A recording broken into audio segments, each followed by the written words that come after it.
ഏകദൈവാരാധന അതാണ് തൗഹീദ്. ബഹുദൈവാരാധന അതും കുറെ ദൈവങ്ങളുള്ള സങ്കല്പം. ദൈവസങ്കല്പങ്ങളിലെ രണ്ട് സങ്കല്പങ്ങളാണ് ഏകദൈവാരാധനയും ബഹുദൈവാരാധനയും. അത് രണ്ട് സങ്കല്പങ്ങളാണ്. മനുഷ്യർ ദൈവത്തെക്കുറിച്ച് സങ്കല്പിച്ച സങ്കല്പങ്ങൾ മാത്രം. അത് ദൈവവുമായി ബന്ധപ്പെട്ട് ഏകദൈവത്തിലൂടെ ആരാധിക്കണോ ബഹുദൈവ ആ രൂപത്തിൽ ആരാധിക്കണോ എന്നതിന് രണ്ട് കൂട്ടർക്കും ആ ചിന്ത പ്രാധാന്യമുള്ളതായിരിക്കാം. അത് ആരാധനയുടെ വിശ്വാസത്തിന്റെ കാര്യത്തിൽ പ്രധാനപ്പെട്ട സംഭവമായി നിങ്ങൾ വെച്ചോളൂ. അതുണ്ട് എന്നതിൻ്റെ പേരിൽ കൺമുമ്പിൽ അക്രമവും അനീതിയോ അധർമ്മവും നടക്കുമ്പോൾ ഞങ്ങൾക്ക് തൗഹീദാണ് പ്രധാനം എന്ന് പറഞ്ഞിട്ട് കയ്യും കെട്ടി നോക്കിക്കുകയും ഇരയായ വ്യക്തികൾ ഇഞ്ചിഞ്ചായി മരിച്ചുകൊണ്ടിരിക്കുന്നത് അറിഞ്ഞാലും കണ്ടാലും ഇന്നല്ലാഹ മഅസ്വാബിരീൻ, ക്ഷമാശീലികളുടെ കൂടെയാണ് പടച്ചോനുണ്ടാവുക, നിങ്ങൾ ക്ഷമിച്ചോളൂ, യാസറും ബിലാലിൻ്റെയും സുമയ്യ ബീവിയുടെയും കഥ പറഞ്ഞിട്ട് ഈ വിശ്വാസികളെ പൊട്ടന്മാരാക്കിയിട്ട് നമ്മളങ്ങ് സുഖിച്ചങ്ങ് ജീവിക്കുക. ഇത് നമ്മളെ പറ്റിക്കുകയാണ് പ്രിയപ്പെട്ടവരെ. വിശ്വാസികളായി നമ്മളെ പറ്റിച്ചു കൊണ്ടിരിക്കുകയാണ് ഇവര്. എന്നാണ് നിങ്ങൾ ഇതൊക്കെ തിരിച്ചറിയുക? നിങ്ങൾക്ക് വ്യക്തിപരമായ അനുഭവം വരുമ്പോൾ മാത്രമാണോ നിങ്ങളിത് തിരിച്ചറിയുക? എത്ര ആളുകളുണ്ട് വ്യക്തിപരമായിട്ട് ഞാനൊക്കെ അനുഭവിക്കുന്ന നീതി നിഷേധം എത്രയുണ്ട്. നമ്മളൊരു ആശയം പറയുമ്പോൾ അതിൽ സത്യസന്ധമായിരിക്കണം. വെറുതെ ഒരാളുടെ പേരിൽ ആരോപണം പറയരുത്, ഒരു സംഘടനയുടെ പേരിൽ ആരോപണം പറയരുത്. കഴിഞ്ഞ 15 കൊല്ലം ഈ ചെറുപ്രായത്തിലെ 15 വർഷക്കാലഘട്ടം അതിൻ്റെ പുറകിൽ ഇഞ്ചിഞ്ചായി അനുഭവിച്ച് അതിന് പരിഹാരം ഉണ്ടാക്കി തരണേ, സമാധാനമായിട്ടൊന്നും ജീവിക്കാൻ അനുവദിക്കാൻ വേണ്ടി കെഞ്ചിയിട്ട് ഈ ഉള്ളവൻ ആ ഒരു അനുഭവ പാഠത്തിൽ സത്യസന്ധമായി സ്വന്തം ജീവിതത്തിലെ അനുഭവ പാഠത്തിൻ്റെ പുറത്താണ് ഇത് പിഴച്ച വാദമാണെന്ന് പറയുന്നത്. വെറുതെ പറയുന്നതല്ല. കിതാബിലുള്ള പിഴച്ച കാര്യങ്ങൾ കിതാബിലുള്ളത് 1400 കൊല്ലം മുമ്പുള്ളതല്ലേ, അത് തൽക്കാലം മാറ്റി വെച്ചേക്കൂ എന്ന് പറഞ്ഞിട്ട് നമ്മളോട് നിങ്ങൾ അങ്ങനെ ഒന്നും വിശദീകരിക്കല്ലേ, നിങ്ങൾ അങ്ങനെ വിമർശനം നടത്തല്ലേ, 1400 കൊല്ലം മുമ്പ് ഓരോരുത്തർ എഴുതിയതല്ലേ, അതിന് ഇസ്ലാമിൻ്റെ പേര് നിങ്ങൾ പറയല്ലേ എന്ന് പറയുമ്പോൾ ശരി എന്ന് പറഞ്ഞ് മിണ്ടാതിരിക്കാൻ എനിക്ക് കഴിയില്ല, എനിക്കും എൻ്റെ കുടുംബത്തിന് കഴിയില്ല. കാരണം നമ്മൾ അനുഭവിച്ചുകൊണ്ടിരിക്കുകയാണ്. നഷ്ടപ്പെട്ടതൊന്നും തിരിച്ച് കിട്ടാത്ത അത്രയും ഭീകരമായ നഷ്ടങ്ങളാണ് വ്യക്തിപരമായിട്ട് ഞങ്ങൾക്കൊക്കെ ഉള്ളത്. ആര് തരും? എവിടെ നിന്ന് നീതി കിട്ടും? പരലോകത്ത് നിന്ന് കിട്ടണമെന്ന് നേരത്തെ ഞാൻ പറഞ്ഞില്ലേ. ഈ ദുനിയാവിൽ നിന്ന് കണ്ണീര് കുടിച്ച് ജീവിക്കുന്ന അവസ്ഥക്ക് ആര് പരിഹാരം ഉണ്ടാക്കി തരും? അക്രമം ചെയ്യുന്ന അക്രമി ഉണ്ടല്ലോ, ആ അക്രമിനെ പണ്ട് ഹിജ്റ പോയിട്ട് ഇവര് ഹുദൈബിയ സന്ധി എഴുതിയ സമയത്ത് ഒരു ചങ്ങാതി, അദ്ദേഹത്തിന്റെ പേരെന്താണ്, അബു, ആ പറഞ്ഞ ചങ്ങാതി പിന്നെ തിരിച്ചു പോകുമ്പോൾ ആ വന്ന കരാർ നിലനിൽക്കുന്ന സമയത്ത് മറ്റേ ചങ്ങാതിനെ കൊന്നു. ആ കൊന്ന സാധനത്തെ പ്രവാചകൻ ന്യായീകരിച്ചു, പരിപൂർണ സപ്പോർട്ട് നൽകി. കരാർ ലംഘിച്ച ആൾക്ക് പരിപൂർണ സപ്പോർട്ട് നൽകി. ഈ സാധനം ഞാൻ വായിക്കുമ്പോൾ അതെന്തെങ്കിലും മിസ്റ്റേക്ക് ആയിരിക്കും, അങ്ങനെ ഇപ്പോൾ റസൂലുള്ളാഹി ചെയ്യുമോ? പക്ഷെ ഇന്ന് 2025 2026 ഇതാണ് ഇവർ ചെയ്യണത്.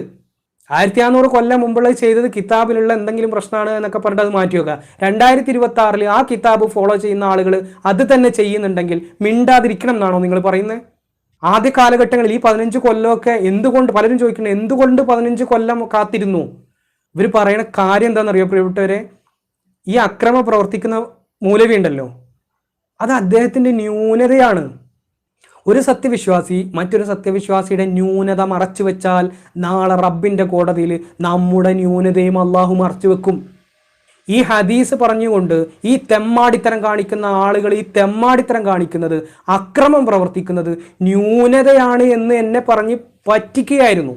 2 മൗലവിമാർ 2 സൈഡിൽ നിന്നിട്ട് 2 മുഖത്തും അടിച്ചിട്ട് കണ്ണിൻ്റെ കിളിപാറാന്ന് പറയില്ലേ, അങ്ങനെ പോയി മൂത്രത്തിൽ കുളിച്ച് നിൽക്കുന്ന അവസ്ഥയിൽ, അത്രയും ഭീകരമായ അവസ്ഥയിൽ എറണാകുളം മെഡിക്കൽ ട്രസ്റ്റ് ഹോസ്പിറ്റലിൽ അഡ്മിറ്റ് ആകുന്ന ഒരു അവസ്ഥ വരെ ഈ ഉള്ളവനുണ്ടായിട്ട് ആ സംഭവം പറയുമ്പോൾ ഇവർ തിരിച്ചു തരുന്ന മറുപടി എന്താണെന്നറിയോ? നിങ്ങളിങ്ങനെ ഈ സംഭവങ്ങൾ പുറത്ത് ആരോടും പറയരുത് കേട്ടോ.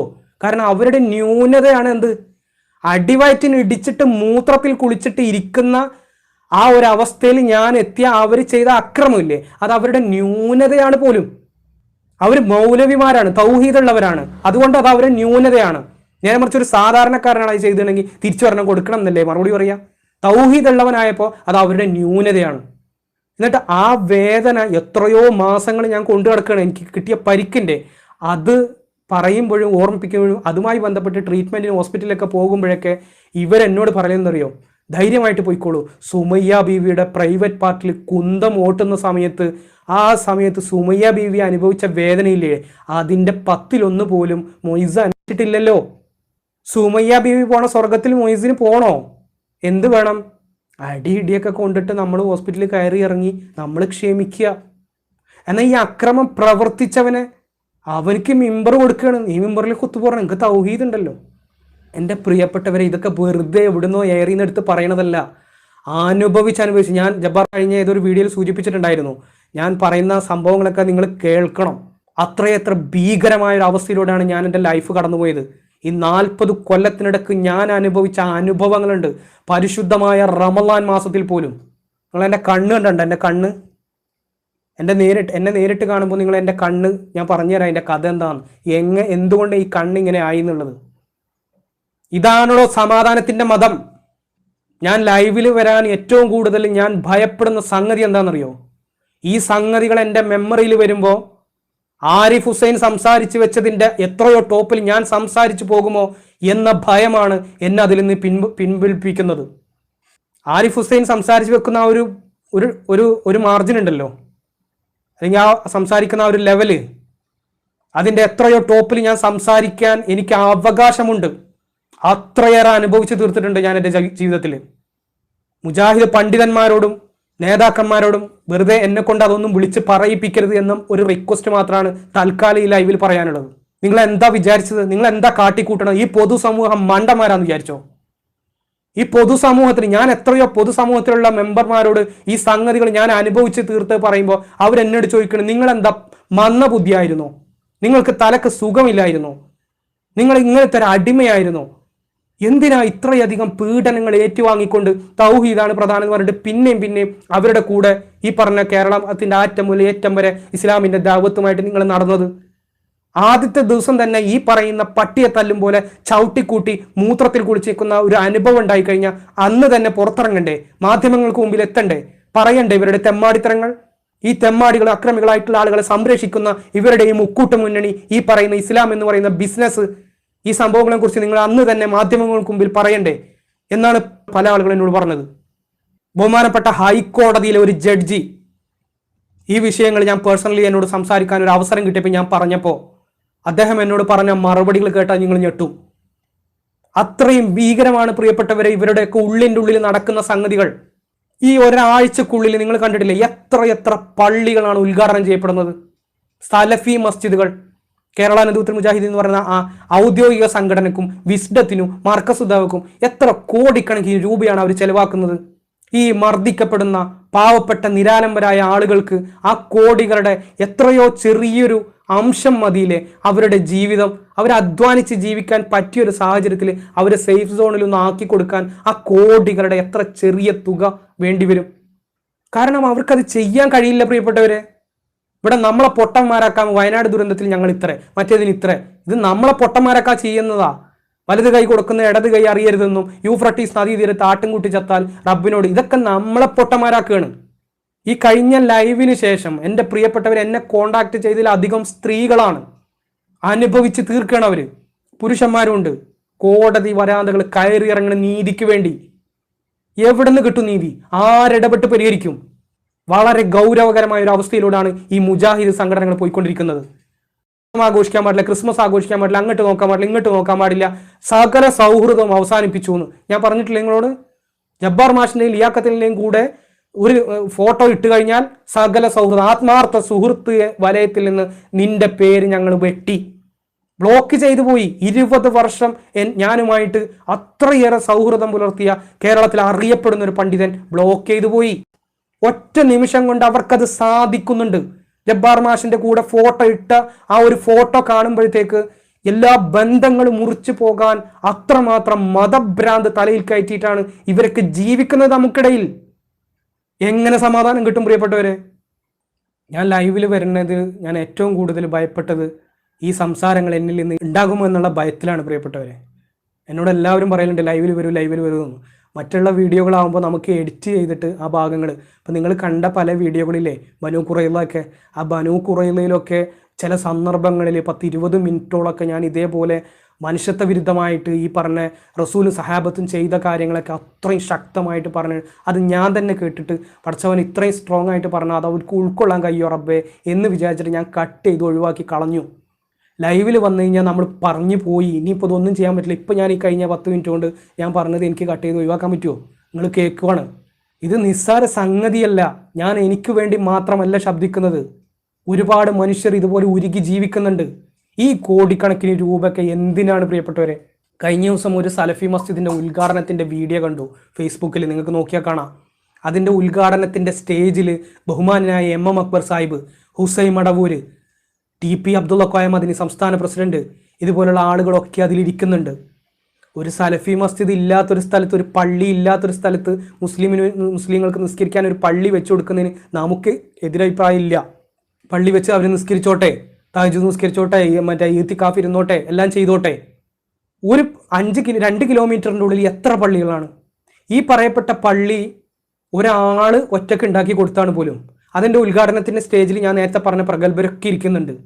ഈ ഇരിക്കുന്ന ആളുകൾ, ഈ പറഞ്ഞ പണ്ഡിതന്മാർ, ഈ പള്ളി ഉണ്ടാക്കിയ വ്യക്തി അത്രയും കോടികൾ അയാളുടെ കയ്യിലുള്ളത് കൊണ്ടാണ് ഈ പള്ളിക്ക് 3 കോടി രൂപയിലധികം ചെലവ് വന്നു.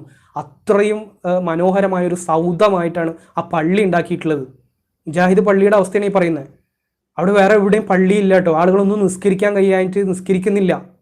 ശരി, ഒരു പള്ളി ഉണ്ടാക്കി കൊടുത്തു. 3 കോടി രൂപയിലധികം ഒരു വ്യക്തി തൻ്റെ പോക്കറ്റിൽ നിന്ന് എടുത്തിട്ട് ആ പള്ളി ഉണ്ടാക്കി കൊടുത്തു എന്നാണ് പറയണത്.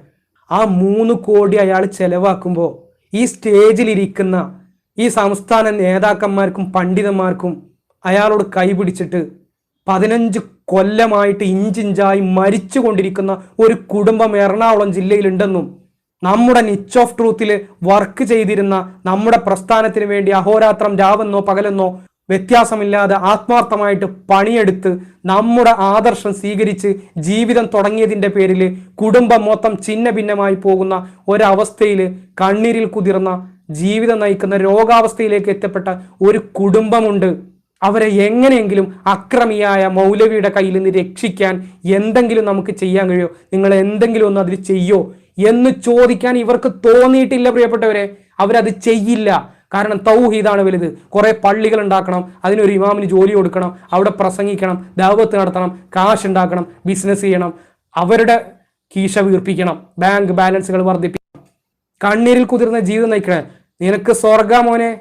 എൻ്റെ പ്രിയപ്പെട്ടവരെ, ഇത്രയും പറഞ്ഞതിൽ നിന്ന് നിങ്ങൾ ചിന്തിക്കൂ, ഇത് മനുഷ്യത്വ വിരുദ്ധമല്ലേ ഈ ആദർശം?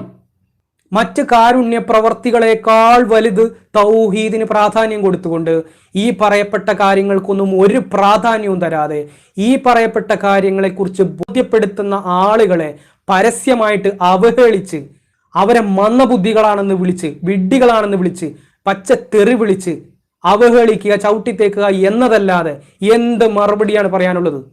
ഞാൻ ഇത്രയും വീഡിയോകൾ ചെയ്തു, എന്തെല്ലാം കാര്യങ്ങൾ. വീഡിയോ ചെയ്യുന്നത് ഏകദേശം 2 വർഷത്തോളമായിട്ടുള്ളൂ നമ്മുടെ ചാനൽ തുടങ്ങിയിട്ട്. 2 വർഷം കഴിഞ്ഞു.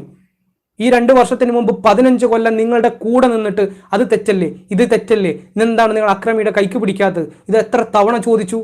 എത്ര ആളുകൾ രഹസ്യമായിട്ട് ഈ അറിയപ്പെടുന്ന ഈ സംഘടനയുടെ ഉള്ളിലുള്ള പണ്ഡിതന്മാർ, മുയിസേ നേതൃത്വം അവരത് ചെയ്യുന്നില്ല, നമുക്ക് എന്ത് ചെയ്യാൻ പറ്റും? തീർച്ചയായിട്ടും അവരത് ചെയ്യേണ്ടതാണ്, പക്ഷെ അവരത് ചെയ്യുന്നില്ല, നമ്മൾ എന്ത് ചെയ്യും എന്ന് എന്നോട് പരിഭവം പറഞ്ഞ് ചെണ്ട മദ്രത്തോട് പറയുന്ന പോലെ പറയാമെന്നല്ലാതെ ഈ നേതൃത്വത്തിനെതിരെ മിണ്ടാൻ കഴിഞ്ഞോ? ഇതൊന്നും ചെയ്യാതെ ആരെയാണ് പറ്റിച്ചുകൊണ്ടിരിക്കുന്നത്? എൻ്റെ പ്രിയപ്പെട്ട വിശ്വാസികളെ, നിങ്ങൾ ഈ കാര്യങ്ങളൊക്കെ മനസ്സിലാക്കണം. നമ്മളിതിൽ ഒരുപാട് കാര്യങ്ങൾ പറയാനുണ്ട്. ഇപ്പോൾ സമയം ഇത്രയും വൈകിയതുകൊണ്ട് ബാക്കിയുള്ള വീഡിയോകൾ പരമാവധി എല്ലാവരും കാണുന്ന ആളുകൾ ലൈക്ക് ചെയ്യുക, ഷെയർ ചെയ്യുക. ഇതൊരു ഏറ്റവും വലിയ സാമൂഹിക പ്രവർത്തനമാണ്. മനുഷ്യത്വത്തിന് വേണ്ടി, നീതിക്ക് വേണ്ടിയുള്ള പോരാട്ടമാണ്. കഴിഞ്ഞ ദിവസം ഏഷ്യാനെറ്റ് ന്യൂസിൽ ഒരു സിസ്റ്ററിൻ്റെ അനുഭവങ്ങൾ, ആ സിസ്റ്ററിന് വേണ്ടിയാണ് വർഷങ്ങൾക്ക് മുമ്പ് എറണാകുളം ഹൈക്കോടതിയിലെ വഞ്ചി സ്ക്വയറിൽ പരിപാടിയിൽ ഞാനും പങ്കെടുത്തിരുന്നു. അന്ന് പങ്കെടുത്തത് ഈ സിസ്റ്ററിന് വേണ്ടിയാണ് എന്നുള്ളത് ആ സിസ്റ്ററിൻ്റെ വീഡിയോ ഏഷ്യാനെറ്റ് ന്യൂസിൽ ആ ഒരു ഇൻ്റർവ്യൂ കണ്ടപ്പോഴാണ് ഞാൻ മനസ്സിലാക്കുന്നത്. അന്ന് ആ സിസ്റ്റർ ആരാന്ന് അറിയില്ലായിരുന്നു. ഈ പൗരോഹിത്യവർഗം ചെയ്തു കൂട്ടുന്ന തോന്നിവാസങ്ങൾക്ക് കടിഞ്ഞാണിടാൻ വിശ്വാസികൾ വിചാരിച്ചാൽ മാത്രമേ സാധിക്കൂ. അതിൽ കോടതിക്കോ പോലീസ് സ്റ്റേഷനോ ഒന്നും ചെയ്യാൻ പറ്റില്ല. കാരണം നമ്മുടെ നിയമവ്യവസ്ഥ അങ്ങനെയാണ് നിലനിൽക്കുന്നത്. നമ്മുടെ വിശ്വാസികൾ തിരിച്ചറിയണം. നമ്മൾ ജനാധിപത്യം എന്ന് പറയുന്ന സംഗതിയില്ലേ, നമ്മൾ കൺട്രോൾ ചെയ്യണം ഈ പറയുന്ന മത അധ്യക്ഷന്മാരെ. അവരുടെ അടിമകളായിട്ട് ജീവിക്കലല്ല. പൊതുസമൂഹം ഇത് കേൾക്കും, അവർ ചിന്തിക്കും ഇത് എന്താ, എന്നിട്ട് നമ്മുടെ മുമ്പിൽ വന്നിട്ട് മറ്റേ ഏകദൈവാരാധനവും അതും ഇതൊക്കെ പറഞ്ഞിട്ട് അങ്ങ് സോപ്പിട്ട് പൊലിപ്പിച്ച് ഇവരെന്തോ മഹാസംഭവമാണ് എന്ന് പറഞ്ഞുകൊണ്ട് നടക്കുക. ഇതിൻ്റെ കള്ളികൾ ഇങ്ങനെയാണ്, ഇതിൻ്റെ ഉള്ളിൽ ഇത് ഉള്ളു പൊള്ളയാണ്, ഇത് വെറും ബിസിനസ് മാത്രമാണ്, അതിൽ കവിഞ്ഞതിൽ ഒന്നും ഒരു ചുക്കുമില്ല. മനുഷ്യന്റെ വേദനകൾക്കും അവന്റെ കണ്ണുനീരിനും പ്രാധാന്യം കൊടുക്കാത്ത എന്ത് തത്വശാസ്ത്രം പറഞ്ഞാലും അതിന് എന്ത് പുല്ലുവിലയാ ആധുനിക മനുഷ്യർ കൊടുക്കുന്നേ. ഇതൊന്നും മനസ്സിലാക്കാൻ അവർക്ക് കഴിയില്ല. പ്രിയപ്പെട്ടവർ, എൻ്റെ പ്രിയപ്പെട്ട മനുഷ്യരെ, നിങ്ങൾ ഉണർന്ന് ചിന്തിക്കുകയും പ്രവർത്തിക്കുകയും ചെയ്യുക, താങ്ങും തണലുമാകുക. നമ്മളെല്ലാവരും മനുഷ്യരാണ്.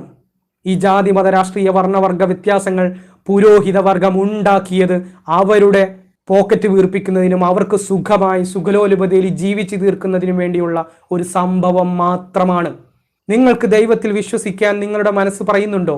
അങ്ങനെയാണോ നിങ്ങൾ ലൈഫ് സെറ്റ് ചെയ്ത് വെച്ചിരിക്കുന്നത്? നിങ്ങൾ ദൈവത്തിൽ വിശ്വസിച്ചോളൂ. ഞാനും വിശ്വസിക്കുന്നുണ്ട് ഒരു അൾട്ടിമേറ്റ് പവർ ഉണ്ട് എന്ന്. അതെന്താണെന്നോ എങ്ങനെയാണെന്നോ എന്നൊന്നും നമുക്ക് അറിയില്ല. നമുക്കൊരാശ്വാസം കിട്ടുന്നുണ്ട്. നമ്മളെ അടിച്ച് ഈ പറഞ്ഞ രൂപത്തിലാക്കുമ്പോൾ എല്ലാം കാണുന്ന ഒരുത്തം മുകളിലുണ്ടല്ലോ എന്നൊരു സമാധാനം നമുക്ക് കിട്ടുന്നുണ്ടെങ്കിൽ, അങ്ങനെ ഒരു ആശ്വാസം ദൈവവിശ്വാസം കൊണ്ട് നിങ്ങൾക്ക് കിട്ടുന്നുണ്ടെങ്കിൽ നിങ്ങൾ അത് ഫോളോ ചെയ്തോളൂ. ആരും നിങ്ങളുടെ മെക്കെട്ട് കയറില്ല. ഒരു നിരീശ്വര യുക്തിവാദിയും നിങ്ങളുമായുള്ള സൗഹൃദം കട്ടയില്ല. ഒരു നിരീശ്വര യുക്തിവാദിയും നിങ്ങളുമായുള്ള ആത്മാർത്ഥ സൗഹൃദം നിങ്ങൾ ദൈവവിശ്വാസിയാണ് എന്നതിൻ്റെ പേരിൽ അവർ കട്ടിയില്ല. പക്ഷെ ഈ പറഞ്ഞ ഇസ്ലാമിസ്റ്റുകൾ കട്ടിയും. എനിക്ക് അനുഭവമുണ്ട്. കഴിഞ്ഞ ആഴ്ചയിൽ ഒരു യുക്തിവാദി നിരീശ്വരവാദിയും നിങ്ങൾക്ക് നിങ്ങളുടെ ഉള്ളിൽ ഒരു അൾട്ടിമേറ്റ് പവർ അവരെ ബാധിക്കാത്ത കാലത്തോടത്തോളട്ടാ നിങ്ങൾ വിശ്വസിച്ചുകൊണ്ട് ഈ നിരീശ്വര യുക്തിവാദിൻ്റെ അടുത്ത് നിരന്തരം ചെവിയിൽ ചെന്നിട്ട് അശ്വതല്ലാഹി അള്ളാഹ് ഇത് ചൊല്ലിക്കൊടുത്തു കഴിഞ്ഞാൽ അവർക്കും ഭ്രാന്താവും.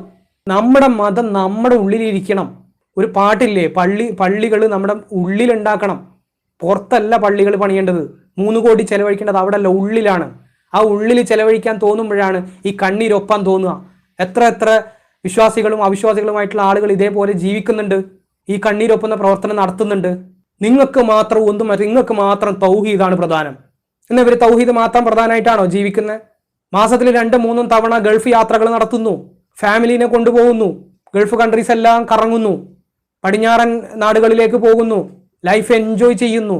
ഇപ്പുറത്ത് ഇവിടെ പാവങ്ങളുടെ അടുത്ത് വരുമ്പോൾ വലിയ തക്കുവ, ഈ അഭിനയിക്കുക എന്ന് പറയുന്നുണ്ടല്ലോ. ഞാൻ എന്നെങ്കിലും മമ്മൂക്കാനെ പലപ്പോഴും കാണലുണ്ട്, പക്ഷെ ഡീറ്റെയിൽ ആയിട്ട് ഇരുന്ന് സംസാരിക്കാൻ ഇതൊരു അവസരം കിട്ടിയില്ല. അവസരം കിട്ടിയ ഞാൻ ആദ്യം പറയുന്നത്, നിങ്ങൾ മഹാനടനല്ല.